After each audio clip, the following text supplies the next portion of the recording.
দোয়া কবুলের 5টা শর্ত, এই কথা বলে আজকের আলোচনা শেষ। এই যারা বলেন দোয়া কবুল হয় না, দেখেন নিজেদের সাথে মিলে কিনা। এই 5টা শর্ত যদি পাওয়া যায়, মুহূর্তেই আপনার দোয়া আরশে যে নক করবে। 1 নাম্বার শর্ত আকলুল হালাল, হালাল খাওয়া। কি খাওয়া? আমরা দুইটাই খাই,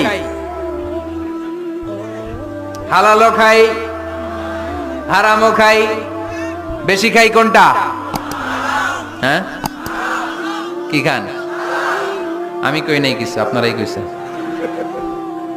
নিজের উত্তরে নিজে ধরা না।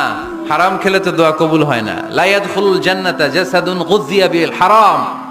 ওই দেহ কখনো জান্নাতে যায় না যে দেহ হারাম খেয়ে বর্ধিত হয়েছে।